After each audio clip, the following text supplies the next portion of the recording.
we're still in the early stages of defining pretty precisely what a pilgrimage is. All right, let's compare it to. So part of the defining of an idea or a term is to look at that which is similar and that which is dissimilar, and you start to get a sense of that. So that which we might think of as similar would be a retreat, and that's from the Latin word retrahere, retrahere, retrahere, to draw back, and refers to an extended time set aside for prayer and reflection. Usually those making a retreat withdraw from the concerns of daily life and spend time at a quiet location. There's often retreat houses. It's a place of holding a retreat, such as a convent or monastery. Oh, yes, I should show you. So, where is it? Oh, darn it. I'll pull it out. I'm getting these terms from a glossary of theological terms. I'll show you in the next episode, friends. And that's really a nice little handy book to have on the shelf for these sorts of things. And prayer, from the Latin word pray, prex, meaning a request or entreaty, often defined as lifting up of the mind and hearts to God. So prayer is a conversation with God, may take many forms: silent and internal, spoken and formal, spoken in public, formal or spontaneous, and so on. And we have, of course, the Catechism 2559 through 2565. So a retreat, typically, even though it's religious of nature, it's just staying predominantly in one location. There is no movement per se. Right. I mean, it's not about the journey, right? The retreat is about, really taking yourself out of the world as opposed to going out into the world, right? It's taking yourself out for the purpose of having a personal conversation with God, right? Being able to separate yourself from those elements of the world that might be a distraction to an intimate conversation with God, right? Or which is very different, right? I mean, retreat is really to go within, and a pilgrimage is something other. It's really to go without, and I don't mean without like in the sense, but to go outward in the sense of not only is the destination important in the pilgrimage, and we should say the destination is important per se in the retreat, right? It is important to be in a place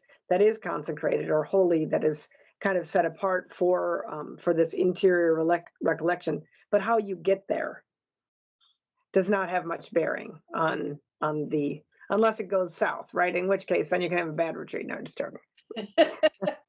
Generally, you're supposed to be on the retreat. But that's, right? When the journey is bad, yeah, then you know that you're in the right place. Yeah, that is very true.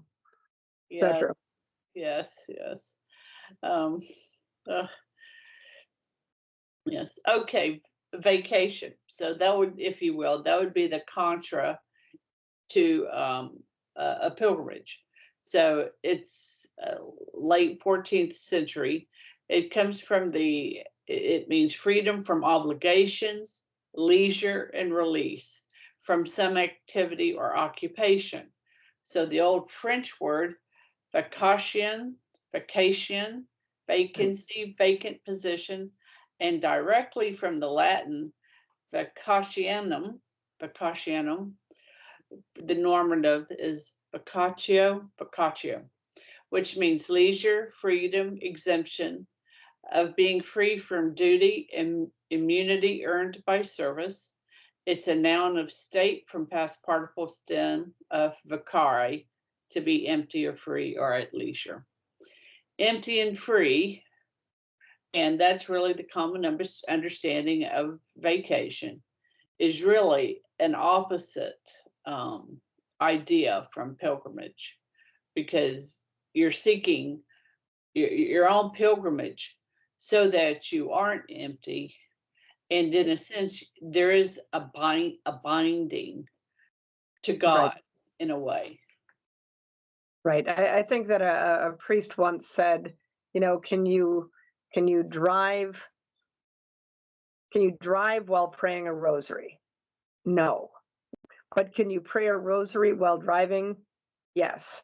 And the same thing would sort of be true with a vacation pilgrimage, right? Can you go on vacation during a pilgrimage? No. But can you make a pilgrimage during a vacation?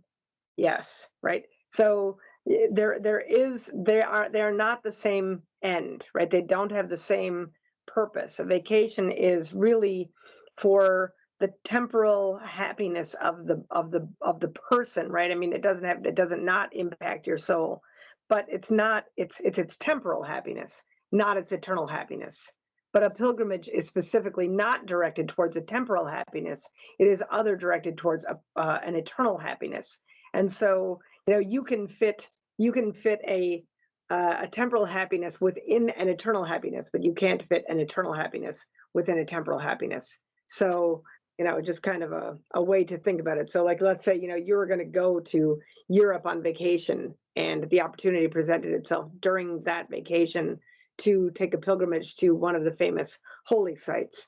Well, of course, you could certainly do that, but you know, you can't go on a pilgrimage, you know, if you're going to do the Camino or something like that, and decide, oh, I just want to take in, you know, a quick trip to the Eiffel Tower. No, no, no, no. It just it's wrong, right? I mean, and you can see when you articulate it that way, you can see its wrongness, right? That you're putting priorities in the wrong place. I think actually that question about the driving, that was actually a question where somebody said, "Can you smoke while you're praying the rosary?" No, but can you pray the rosary while you're smoking? Yes, I think that was actually, I think that's one of those old questions, like a kind of a Chestertonian type question or something like that. So, That's right. That's right. And you know, God is God is so good at meeting us in different ways. And the body, oh, so you brought up the eschaton because the pilgrimage will always have a view of our eternal destiny. And I think that was with that Vatican II term, pilgrim church, right? Is right, recollecting to the mind that we are all a pilgrim people in the right, sense that this is not our final home. Our final home yeah, uh, in God's great charity is heaven with Him. right. So, Yeah, okay, even if it's not to go there. yes. All right, my friends, let us pick up with purpose of pilgrimage in the next episode. Till then, my friends, fides et ratio.